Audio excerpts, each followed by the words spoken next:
Good. All right. All right. That's what you're supposed to say. All right. Already. Okay. All right, let's see. I pulled this out of my joke file, so let's see if it's cute or not. Because I can't, so I'll pull one out. After a long illness, a woman died and arrived at the gates of heaven. While she was waiting for St. Peter to greet her, he peeped through the gates. She saw a beautiful banquet table sitting all around were her parents and all the other people she had loved and who had died before her. I had no idea I was going to do this joke and that warm-up, okay? That's kind of cool, God. Okay, they saw her and began calling greetings to her. Hello, how are you? We've been waiting for you. Good to see you. When St. Peter came by, the woman said to him, this is such a wonderful place. How do I get in? You have to spell a word, St. Peter told her. Which word? The woman asked. Love? And the woman asked, and he said love. The woman correctly spelled love, and St. Peter welcomed her into heaven. About 6 months later, St. Peter came to the woman and asked her to watch the gates of heaven for him that day. While the woman, while the woman was guarding the gates of heaven, her husband arrived. You know what's coming, right? Okay, I'm surprised to see you, the woman said. How have you been? Oh, I've been doing pretty well since you died. I married the beautiful young nurse who took care of you while you were ill. And then I won the lottery. I sold the little house you and I lived in and bought a big mansion. And my wife and I traveled all around the world. We were on vacation and I went water skiing. I fell and hit my head and here I am. How do I get in? You have to spell a word, the woman told him. Which word, her husband asked. Czechoslovakia. He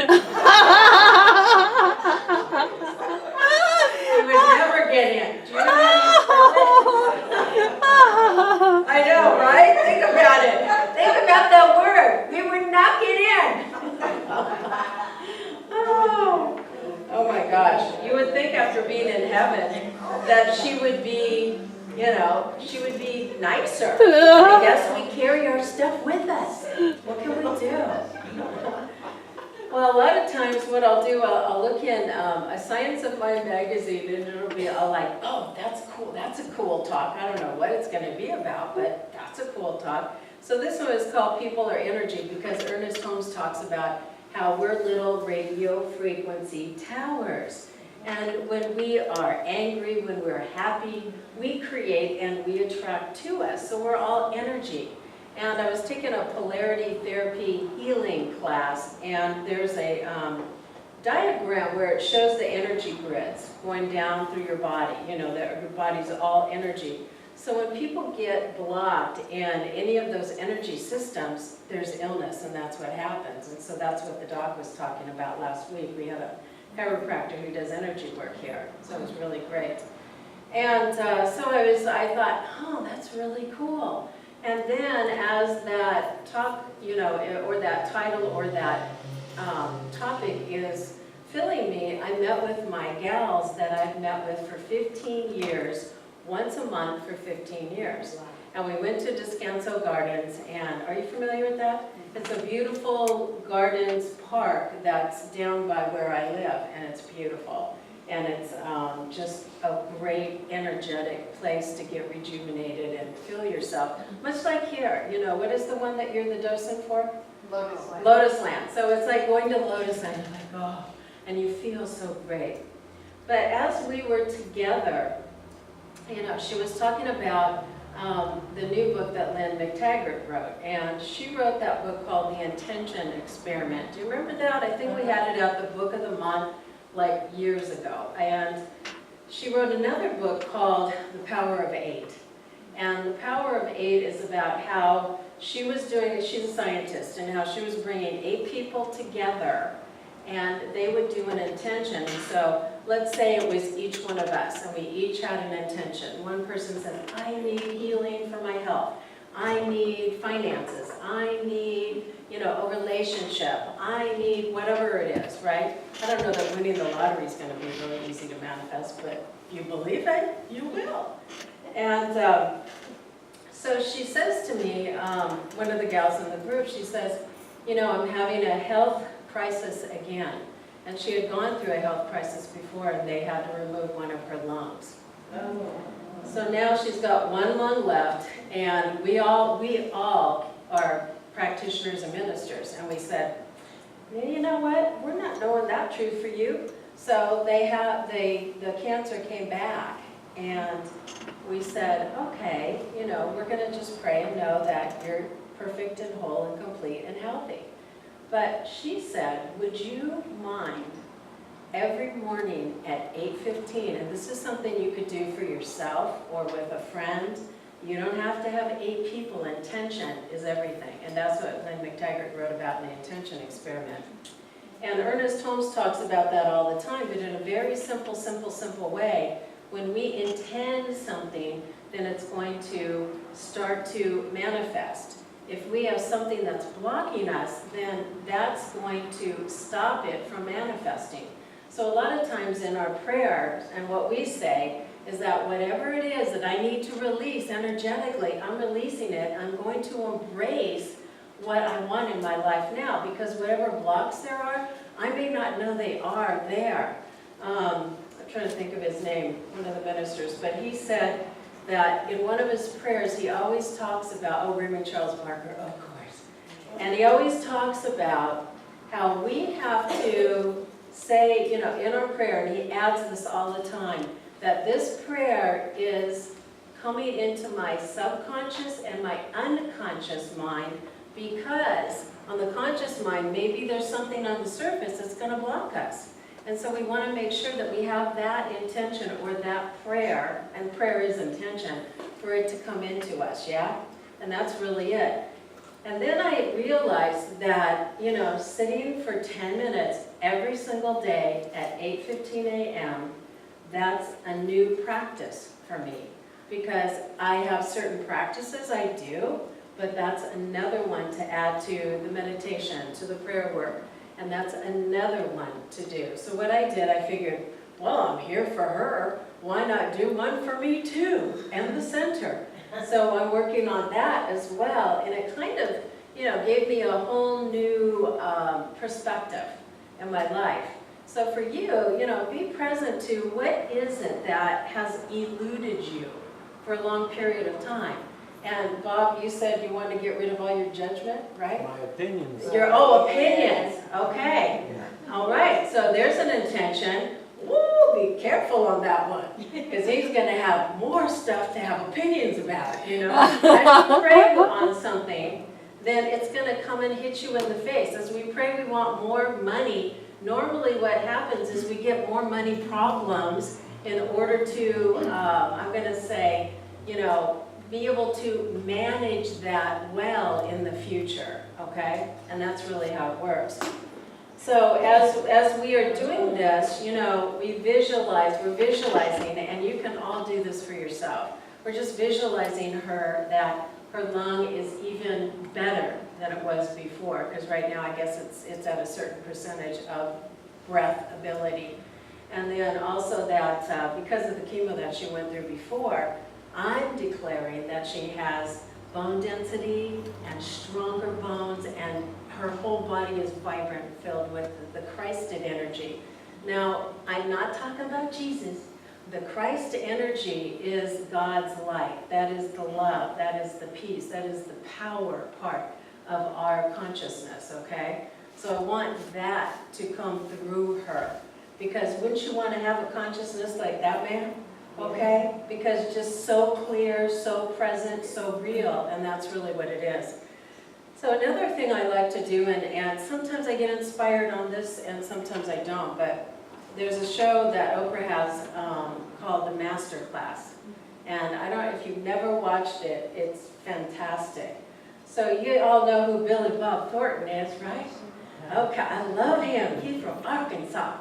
So anyway, I'm listening to him, and this is an amazing guy, because I'm going to tell you his story, because people are energy, and his energy created his success. And I had no idea about this guy's life. That's why I like listening to people's stories, don't you? Because they inspire me, and they make me want to be better. And he grew up in Arkansas in a little cabin out in the woods with no water, no electricity until he was 6 years old. And the man's not that old, okay? He's probably, what, in his early 60s now? But what happened with him is that he said his dad was an Irishman and strong and hard worker, and he got that quality, and his mother was a psychic. Yeah, I know, you knew that, huh? Yeah, so anyway, so she's a psychic, and she was doing readings, so he said, I had a bit of the practical and the magical at the same time, so that's why I am who I am. And I thought, I love that, I really love that. Because he kept saying throughout his interview, because what they do, they just put a camera on him and they interview him. He said, gosh, I really love our world to bring back the magic. Isn't that beautiful? And I thought, you know what, he's right, because we've all become so, oh, what's the word? I don't know, disenchanted. And he said, you know, from the time he was a little kid, that he said, ignorance is bliss. I always thought everything was going to be great. I was like, you know, no problem, no matter how hard it was. Yeah, I'm going to make it through this. So for a few times, he finally ended up getting out of Arkansas. But before that, his father died, and his dad used to beat him. And he said that after he died, he said he made peace with his father, but he said, but you know, I made sure my dad knew not to do that to me anymore. When I was 16, I stood up to him. And he said my dad had, you know, respect for me ever since. But his dad died, I guess, shortly after that. He was really young, like in his 40s. But what was beautiful is that he said, I made peace with it. And I loved my dad. And he was just a product of his circumstances. So think about the energy of our families, and think about how the people that we live with will create us to be a certain way, yeah? And that's really what happens. Because I know my dad was a pistol. I don't know about you guys, but you know, it was that strong, silent type, and I think he's about the same age as I am, 64. And I think what happened is that the people that were in the war, and his dad was in the war as well, is that they became very shut down and very stoic. But one of the things he said is that he really wanted to play baseball, and he went over to a spring camp, and he was ready to, you know, do it and get into the baseball world, and he broke his collarbone. Oh. Yeah, yeah. So he said that was a blessing in disguise, because then he and a friend decided to go from Arkansas and hit the big New York City. So they went to New York City, and they said, oh, that was too much for two country boys. So they stayed for a couple weeks and they left, because the energy did not match them, and they didn't feel comfortable there. They just felt like it was too much, because they're from these little dinky town in Arkansas. So what ended up happening with these guys, because they were following their energy and they were feeling good about what they wanted to do. But one thing he said is, don't ever give up on your dreams, ever. And I love that, because some of us forget about our dreams. You know, maybe like for Lily, it's her poetry, or maybe Roxy wants to go on a cruise. Don't forget about that, because it can happen. And whatever we focus on, we can have energetically come into our lives. So they decided they go home, and then I guess it was a couple of years later, I even wrote down the year. Oh, in 1981. Doesn't that seem like that's like close? But I guess that was a long ways ago. 37 years ago. Oh, wow, right? 1981, oh, that's close. Anyway, so then they go to Los Angeles. And they were living on the street, I can't remember, Motor Street, where two of the studios are. And they thought, oh, this is a sign. You know, we're going to be famous. And so he got a job at, what's the pizza parlor? Not Shakey's, one of the other ones. Yeah, I can't remember. But anyway, he worked there, and he said that he made just enough to pay the rent every week. And that, I think with $5 left over, and I guess his friend wasn't working, I don't know. But anyway, they had a great attitude, because they pay the rent. He said they'd go out and get some rum and donuts every Friday, and that was their celebration. Now listen to this, just persevering, and just following the energy, and kept going and kept going and kept going. So then he goes and he gets an opportunity. Somebody knew that he had worked at the pizza parlor, so somebody says, you want to work on New Year's Eve?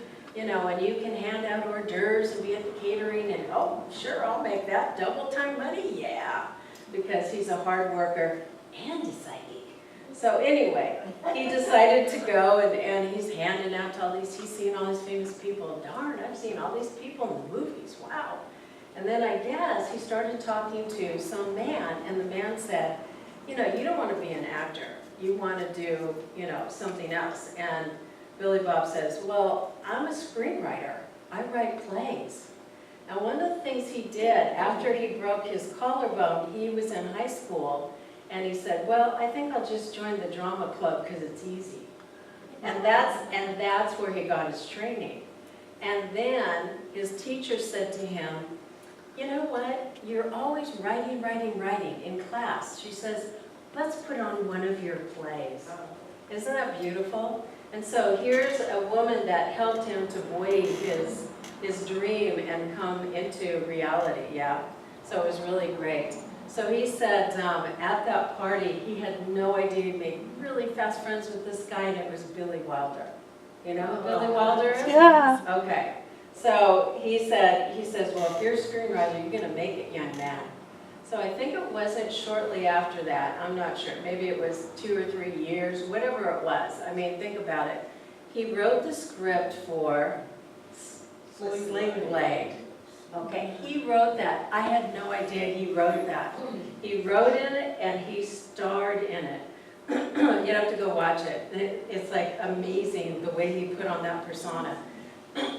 So anyway, he had no idea. They picked it up, and within a matter of weeks, they filmed it, they put it together, and he was an instant, right? He was an instant famous person. Remember? Didn't he get an Academy Award for that? Mm-hmm. That was first time when he was nominated. And so anyway, so here he was and doing that. And he said, you know, that what we have to do is continue to believe in ourselves, because we've lost the reality, and we've lost our souls sometimes if we don't continue to go toward the magic and go toward what we desire and move toward that energy.